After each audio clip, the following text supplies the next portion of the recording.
Station master বলছে, আমার পাটা ছেড়ে দিন। বাবাজি আপনি কি করছেন? আপনি বাবাজি মানুষ, আমার পা ধরেছেন কেন? ছেড়ে দিন। বাবা, বাবা তুমি আমার একটু উপকার করে দেবে বাবা, আমার একটু উপকার করে দেবে। আমি যে আমার সম্পদ হারিয়ে ফেলেছি, আমার প্রাণের প্রাণকে আমি হারিয়ে ফেলেছি। আপনি শান্ত হয়ে বসুন। কি কি হয়েছে? কি হারিয়েছেন? কখন হারিয়েছেন আমাকে বলুন। বাবা, আমি যে ট্রেনে উঠেছিলাম, ওই ট্রেনের জানালার কাছে আমার নারায়ণ শিলাকে আমি রেখে মনের ভুলে চলে গেছিলাম।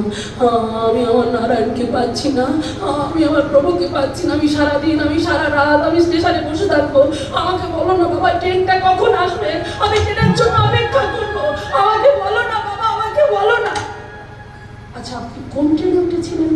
ট্রেনটার নাম কি বলতে পারবেন? ট্রেনটার নাম কাঞ্চনজঙ্ঘা এক্সপ্রেস। কাঞ্চনজঙ্ঘা এক্সপ্রেস বলুন। হ্যাঁ, আমি ওই ট্রেনে উঠেছিলাম। আমি আমার প্রভুর সাথে কথা বলছিলাম। আমি জানালার কাছে আমার প্রভুকে রেখেছিলাম, কিন্তু মনের ভুলে আমি নেমে চলে গেছি। বলো না বাবা, ট্রেনটা কখন আসবে?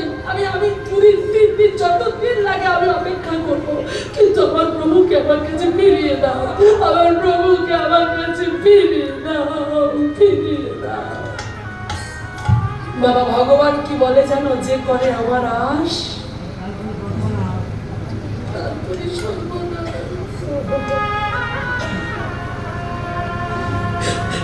তোমরা চলে আমার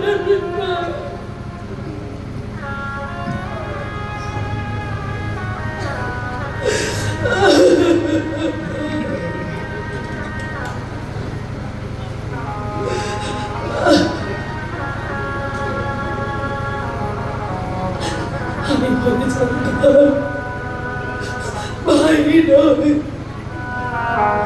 বন্ধু নয়, বাবা নয়, মা নয়, আমি হয়ে যাই তাই দাসের দাস, ছোট দাসটি তাই করিব।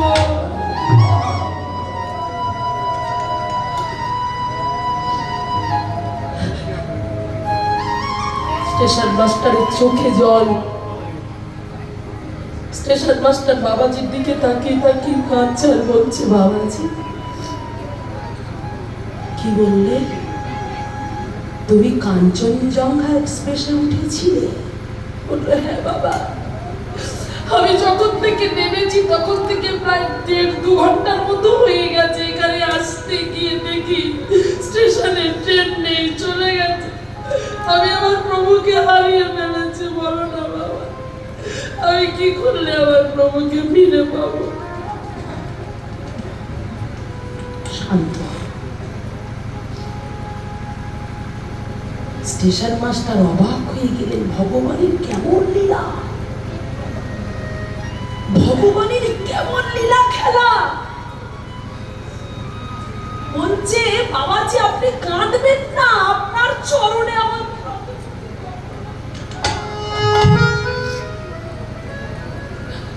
আমরা ভেবেছিলাম ট্রেনটা সমস্যা হয়েছে,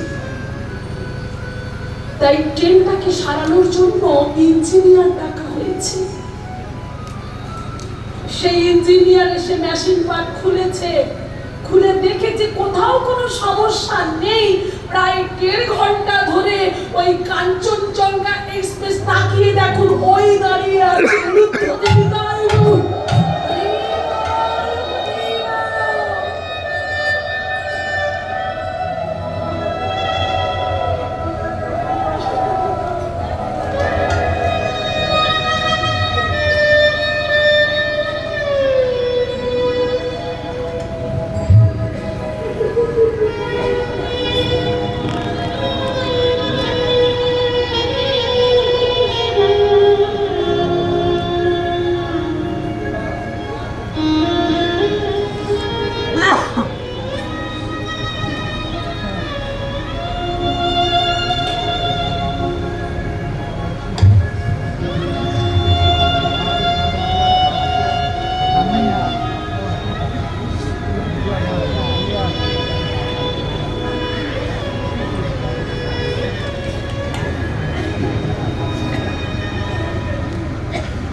তাকিয়ে দেখলেন যে ট্রেন এখনো দাঁড়িয়ে।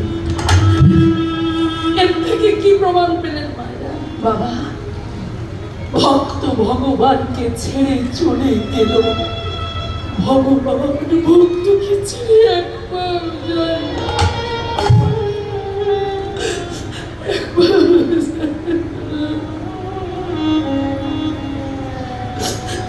প্রভু, তুমি এত করুণাময়, তুমি এত দয়াময়, তুমি ভক্তকে এত ভালোবাসো। ছুটতে ছুটতে চলেছে সেই ট্রেনের কাছে। এইবার ট্রেন ভর্তি যে প্যাসেঞ্জার ছিল তারা সবাই দেখছে এ কি অলৌকিক ঘটনা। সঙ্গে সঙ্গে যেখানে ছিল সেই কামরায় গিয়ে প্রভু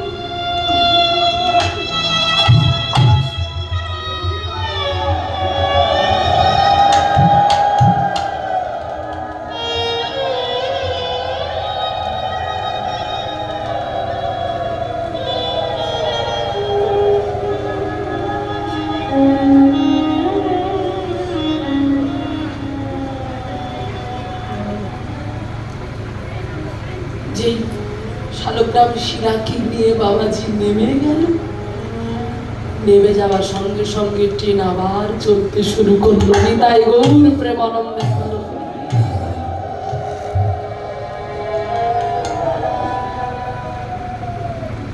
তাই মাগো, আমাদের ডাকটা তো ডাকের মতো হয় না, সেই জন্য ভগবান আমাদের কাছে আসে না। আমরা যদি ডাকতে পারতাম তাহলে ভগবান আমাদের কাছে থাকতো। চন্দ্র শশী দেবীর ডাকটা ডাকের মতো ছিল। রাস্তা তৈরি করছে ভগবান, দেখুন, তাকে কৃপা করার জন্য। এবার নায়মশাই যখন বললেন যে বীরভূমের যে গ্রামে তারা 3 বছর খাজনা দিচ্ছে না, আপনি চলুন আমাদের সঙ্গে। গিন্নিমা বললেন আমি যেতে রাজি আছি। তাই গিন্নিমা কি করলেন? পালকিতে উঠলেন, আর পালকিতে উঠে পালকি যেতে যেতে যেতে যেতে ওই কোটরা নামের যে জঙ্গল পেরিয়ে যেতে যেতে জঙ্গলের মধ্যে একটা বড় গর্ত দেখলেন।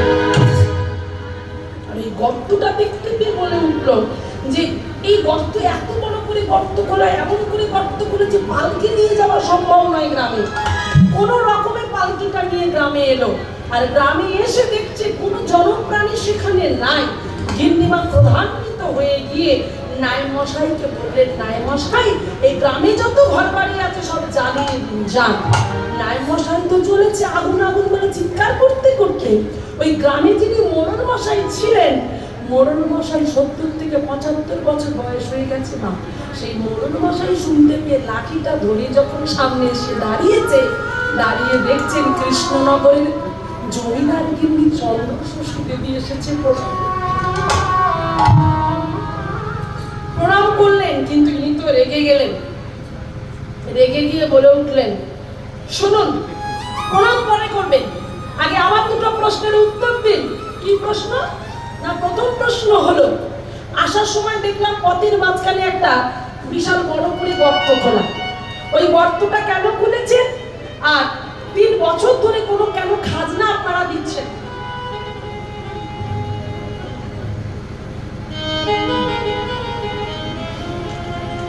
যেই কথা বললেন গিন্নিমা, তবে আপনাকে বলি শুনুন, আমরা কেন ওই পথের মাঝখানে অত বড় করে গর্ত খোলা হলো কেন, আর কেন আমরা আপনাকে 3 বছর খাজনা দিতে পারছি না, এই কথা বলতে শুরু করলেন। বললেন, জানেন গিন্নিমা, গ্রামের এক গোয়ালা ছিল, সেই গোয়ালারে গোয়াল ভর্তি গরু ছিল। যে গরু সব থেকে বেশি দুগ্ধ দিত, রাতের অন্ধকারে গরু পলায়ে যেত, কিন্তু কোথায় যেত গরু জানতে পারতো না গোয়ালা। গোয়ালা মনে মনে চিন্তা করলো, আমার গরু পালিয়ে যায়, কিন্তু যায় কোথায়, আর যদি বা যায় ফিরে বা আসে কেন, এটা আমাকে জানতে হবে। বলে গোয়ালা তখন গোয়ালে ঘরে ছুটে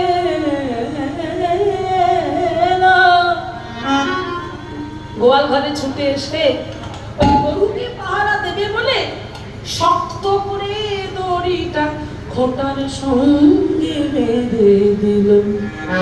এইবার যখন খোটার সঙ্গে বেঁধে দিয়ে বসে আছেন, এমন সময় কি হলো দেখুন, ভগবানের কারসাজি, ভগবানের কৃপাবাড়ি বলিশন হলো। কারণ ভগবান যে কার মাধ্যম দিয়ে কি লীলা করবে আমরা কিন্তু কেউ জানি না। কি হলো, ধীরে ধীরে নিদ্রা দেবী ওই গোয়ালার চোখে নেমে এলো।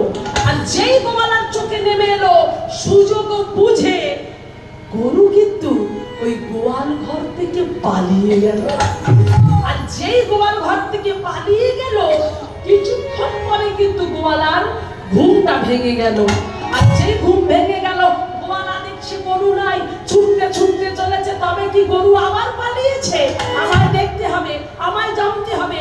তাই গোয়ালা ছুটতে ছুটতে ছুটতে ছুটতে গিয়ে দেখেই তো গরু যাচ্ছে, এই তো গরু যাচ্ছে। গরুর পিছু পিছু গিয়ে যখন দেখলো গরু জঙ্গলে প্রবেশ করেছে, গোয়ালা বলল, না না, আমি আর সামনে যাব না, আমি দেখতে চাই গরু কোথায় আসে, কি করে। ওই বলে গোয়ালা ওই পাশে একটা বৃক্ষ ছিল, ওই বৃক্ষের পাশে দাঁড়িয়ে দেখছিল যে গরু কি করে। দেখলো তার গরু, ভালো করে শোনো, দেখো কি হয়। দেখলো গরুর সামনে একটা মাটির ঢিপি, সেই মাটির উঁচু ঢিপিটার কাছে এসে গরু এমন ভাবে চার পায়ে গরুর বাটে যত দুগ্ধ সব ক্ষরণ হতে লাগলো। ওই মাটির ঢিপির গরু ধ্বনি করো, নিতাই গৌর প্রেমানন্দ একবার হরি হরি। এইবার মাটির ঢিপির উপর যখন দুগ্ধ পড়ছে, এ গোয়ালা অবাক হয়ে গেল। এ গোয়ালা যখন অবাক হয়ে গেল, অবাক হয়ে তাকিয়ে আছে, আমি কি দেখছি, আমি কি দেখছি। এই কথাটা বলার জন্য ছুটতে ছুটতে গিয়ে সমস্ত গ্রামবাসী বৃন্দকে বললেন, হে গ্রামবাসী বৃন্দগণ, আমি এক অদ্ভুত ঘটনা দেখে এসেছি জঙ্গলে। মোড়ল মশাই বললেন, কি ঘটনা দেখেছো? বললেন, শুনুন মোড়ল মশাই, আমি দেখে এসেছি আমার গরু প্রতিদিন পালিয়ে আসে, এক সপ্তাহ ধরে জঙ্গলে আসে।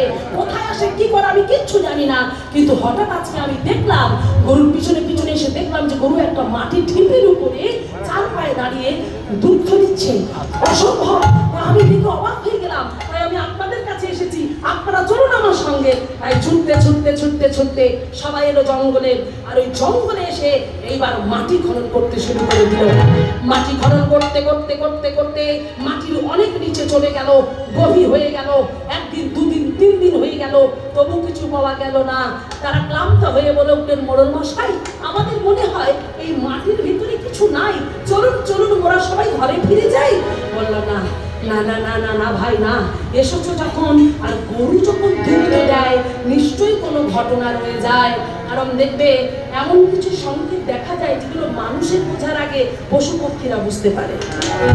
হ্যাঁ, তারা যেন সেগুলো বুঝে পেল। মোড়ল মশাই এটা বুঝে গেল যে গরু দুগ্ধ দেয় মানে নিশ্চয়ই কোনো ঘটনা এখানে আছে। এসো তো দেখি, আরেকটু দেখো। এই খনন করতে করতে করতে মোড়ল মশাই সঙ্গে সঙ্গে তারা কি দেখতে পেল জানো?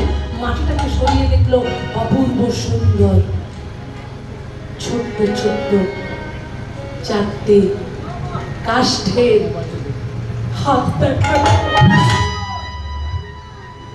সেখান থেকে টেনে তুলছে মাটিটা খনন করে।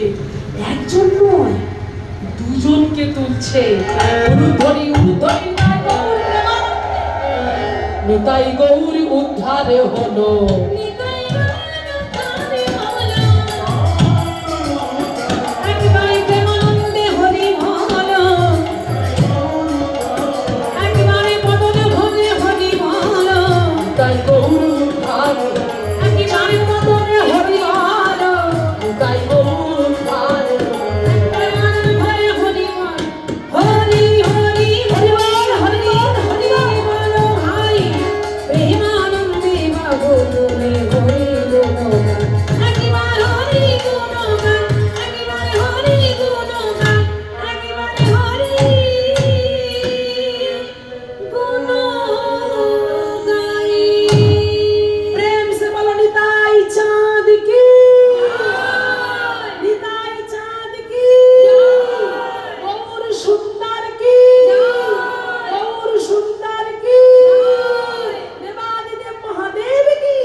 হরি